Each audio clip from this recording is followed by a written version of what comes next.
महाराष्ट्राचा. नमस्कार, मी प्रतिभा. संध्या लाईव्ह मध्ये आपल्या सर्वांचं स्वागत. देवेंद्र फडणवीस यांच्या नेतृत्वाखाली राज्याने अनेक क्रांतिकारी निर्णय पाहिले असून देशाच्या विरोधात काम करणाऱ्या प्रवृत्तींना चपराक देण्याचं काम त्यांनी केले आहे, असे प्रतिपादन भाजप नेते गोपीचंद पडळकर यांनी केले. मुंबई महानगरपालिकेच्या पुलाला मेजर जनरल यांचे नाव देऊन लोकार्पण केल्याबद्दल त्यांनी मुख्यमंत्री आणि पालकमंत्र्यांचे आभार मानले.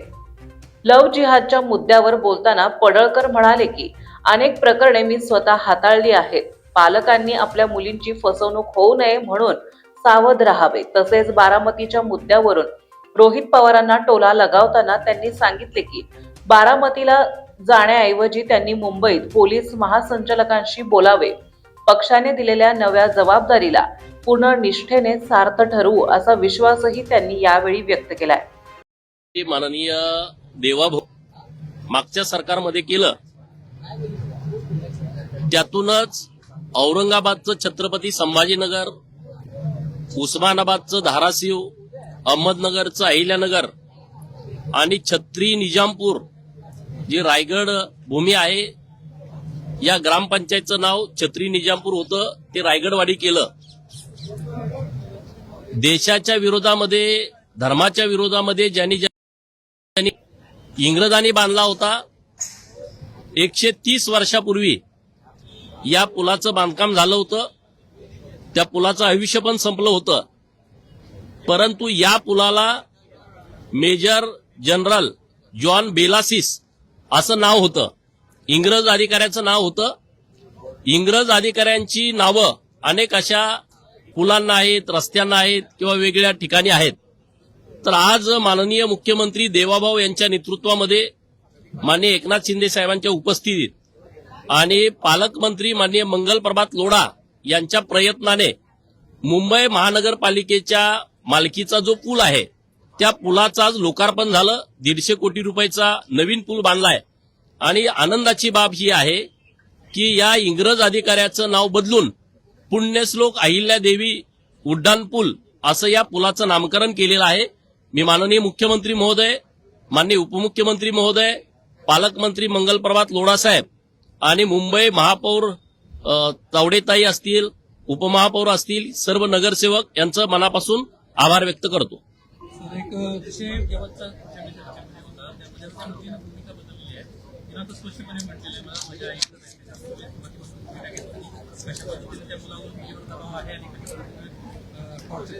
बघा, आतापर्यंत मी अशा लव्ह जिहादच्या अनेक प्रकरणामध्ये मी या बाबतीत मुलींना भेटण्याचा प्रयत्न केला, त्यांच्या आईवडिलांना भेटण्याचा प्रयत्न केला.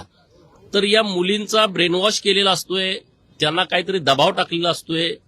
त्या मुलींना विश्वासात घेऊन त्यांचे वेगवेगळे फोटो काढणे, वेगवेगळे व्हिडिओ काढणे, त्याचा दबाव टाकणं, असे वेगवेगळे प्रयोग केले जातात. या मुलीच्या बाबतीमध्ये पण तेच घडलं. आम्ही सातत्यानं सांगत होतो की या मुलीवरती काहीतरी दबाव आहे. आणि मुलीने पण स्टेटमेंट दिलं होतं की 9 वर्षापासून माझी मैत्री आहे. म्हणजे 21 वय आता त्या मुलीचं आहे. 9 वर्ष जर मागे गेलं तर ती 12 वर्षाची होती. म्हणजे अल्पवयीन मुलींना सुद्धा ही लोक टार्गेट करतायत. त्यांच्या अज्ञानपणाचा, म्हणजे 12-13 वर्ष वय, म्हणजे त्यांना एवढं काय संज्ञानपण नाही आहे, त्यांच्याकडे एवढं नॉलेज नसतंय आणि त्याचा गैरफायदा घेणं आणि यांना जाळ्यात ओढणं असा प्रकार होतोय. मुलीनं काल कोर्टासमोर भूमिका मांडली की मला आईकडे आणि मामाकडे जायचं आहे. हे खरं तर कौतुकास्पद आहे. पण हे पुणे ग्रामीण पोलीस जे आहेत त्यांचं मनापासून आम्ही आभार व्यक्त करतो. हिंदुत्ववादी संघटनांचे कार्यकर्ते आहेत, ज्यांनी गेले 10-12 दिवस या प्रकरणासाठी वेळ दिला, मेहनत घेतली, त्या सर्वांचं मनापासून आभार व्यक्त करतो. आणि जे आई वडील आहेत मुलींचे महाराष्ट्रातील, त्यांना एवढीच विनंती आहे की आपण या सगळ्याबाबत जागरूक राहणं आवश्यक आहे. आपल्या मुलीची फसवणूक होऊ नये, तिच्यावर अन्याय अत्याचार होऊ नये, याची आपण काळजी घेणं आवश्यक आहे. आहेत प्रकार आहेत. इंदापूर तालुक्यातच आणखी 4 प्रकार असे आमच्या कानावरती आलेले आहेत. तर आम्ही त्यांच्या आई वडिलांना समजावून सांगण्याचा प्रयत्न करतोय. आटपाडी तालुक्यामध्ये मागच्या 2-3 दिवसापूर्वीच एक प्रकरण माझ्या कानावरती असं आलंय, तर त्यांच्या आई वडिलांना पण आम्ही सांगण्याचा प्रयत्न करतोय. आमचा सातत्यानं प्रयत्न सुरू आहे. परंतु मुलींनी सुद्धा याबाबत अत्यंत जागरूक राहण्याची आवश्यकता आहे आणि त्यांची फसवणूक होऊ नये, त्यांना त्रास होऊ नये, इतकीच आमची भावना आहे.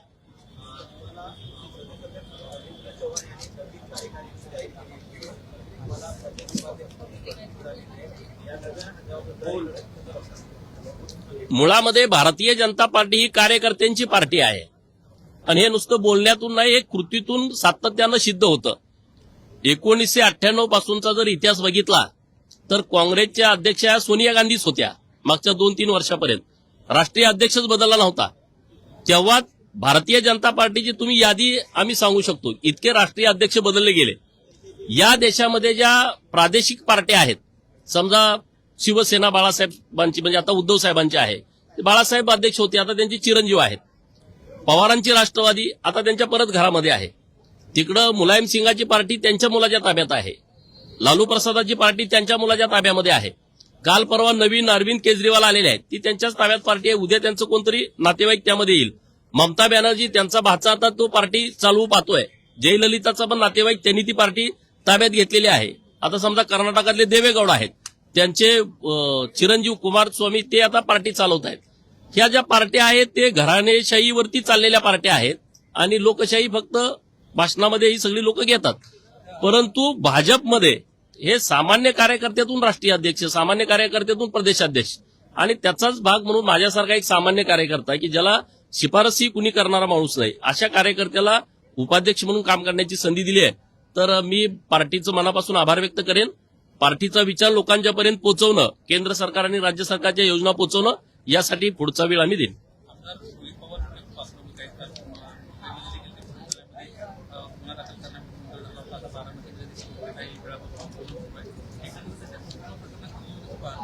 खरं तर अजितदादांचं अत्यंत दुर्दैवी निधन झालंय. महाराष्ट्रातली सगळीच लोक याबाबत शोककळेमध्ये आहेत. परंतु आता मी मगाशी पण बघितलं लाईव्ह, रोहित पवार हे बारामतीच्या पोलीस स्टेशनमध्ये बसलेले आहेत. खरं तर त्यांनी पोलीस स्टेशनमध्ये जाण्याची आवश्यकता नाही. इथं महासंचालक मुंबईमध्ये बसलेले आहेत, त्यांना भेटावं, त्यांच्याशी चर्चा करावं. त्यांना काय डाऊट्स आहेत ते त्यांनी त्याबाबत सांगितले पाहिजेत आणि त्यांची जी भूमिका असेल, ह्या पोलीस स्टेशनला जावा, ह्या दुसऱ्या पोलीस स्टेशनला जावा, हे काही योग्य असं मला वाटत नाही. परंतु त्याच्यावरती मी काय बोलणं उचित नाही. परंतु त्यांनी इथं आता ते स्वतः आमदार आहेत, इथं महासंचालकांना जरी भेटलं तरी त्यांना त्याचं उत्तर मिळू शकतं. हिंदी में बता दीजिए कि जिस तरीके से ब्रिटिश कालीन हाँ, बदलाव किया गया है, बड़ा एक बीजेपी महाराष्ट्र में राज्य के मुख्यमंत्री माननीय देवाभाऊ के नेतृत्व में जो मुगल काल में कुछ गांव का नाम बदल दिया था उन्होंने. अभी औरंगाबाद का नाम चेंज कर छत्रपति संभाजीनगर किया है. उस्मानाबाद का नाम बदलकर वो धाराशिव किया है. अहमदनगर का नाम बदलकर पुण्यश्लोक अहिल्या देवी नगर किया है. पिछले साल इसी अधिवेशन में मार्च में छत्रपति शिवाजी महाराज की राजधानी का जो ठिकान है रायगढ़, वो रायगढ़ की ग्राम पंचायत का नाम छत्री निजामपुर था, वो भी चेंज करके अभी रायगढ़वाड़ी रखा है. अभी जो मुगल लोगों ने नाम बदल दिए थे वो तो चेंज कर दिए है. अभी जो इंग्रज लोगों के नाम से कई जगह पे उड्डान पुल है, कई जगह पे रास्ते का नाम है. तो आज मुंबई में ताड़देव नागपाड़ा क्षेत्र में जो जनरल मेजर जॉन बेलासिस इनके नाम पे एक उड्डान पुल था, वो अभी 150 करोड़ रुपए का उड्डान पुल अभी सरकार ने नया तैयार किया है और उसका नामकरण आज माननीय मुख्यमंत्री इनके उपस्थिति में उप मुख्यमंत्री एकनाथ शिंदे साहब और मंगल प्रभात लोढ़ा और अन्य कई मंत्री महोदय इस कार्यक्रम में उपस्थित थे. उन्होंने इस ब्रिटिश अधिकारी के नाम से जो पुल था उसका नाम बदलकर पुण्यश्लोक अहिल्या देवी रखा है. मैं सरकार को धन्यवाद देना चाहता हूँ. मंगल प्रभात लोढ़ा जी को, महानगर पालिका के जो मेयर है, महापौर है, उप महापौर है और हमारा सरकार है, इनका धन्यवाद. सर, मालेगांव के दफ्तर में जो है नमाज पढ़ी गई थी, उस पर 7 लोगों के खिलाफ एफआईआर दर्ज किया गया है. किस तरीके से मालेगांव के लोगों को ये पता नहीं है, नमाज तो मस्जिद में पढ़ना चाहिए. वो तो अभी महानगर पालिका को मस्जिद समझ रखे है और इसलिए उधर वो नमाज पढ़ रहे हैं. तो अभी इनके ऊपर आप कह रहे हैं एफआईआर हो गया है, तो ये अच्छी बात है. ये तो नमाज पढ़ने का तो जगह नहीं है ना. जीआर ऐसा कहता है सर, अब बोलो ना त्यार. सर जीआर ऐसा कहता है कि किसी भी धार्मिक विधि जो है वो सरकारी कार्यालय में नहीं होनी चाहिए. तो कुछ विपक्ष के लोग अब सवाल उठा रहे हैं कि अगर नमाज पढ़ने को अगर विरोध है तो दूसरी धार्मिक विधियां भी सरकारी कार्यालय में नहीं होनी चाहिए. तो उसके लिए कि इन्हें विरोध भी नहीं किया. जब किधर होता है तो विरोध करो. बोल लो की सब. संध्या लाईव्ह साठी प्रतिनिधी धनश्री रेवडेकर. ताज्या आणि महत्त्वपूर्ण बातम्या पाहण्यासाठी आजच आमच्या संध्या लाईव्ह न्यूज चॅनलला YouTubeवर सबस्क्राईब करा आणि बेल आयकॉन प्रेस करा.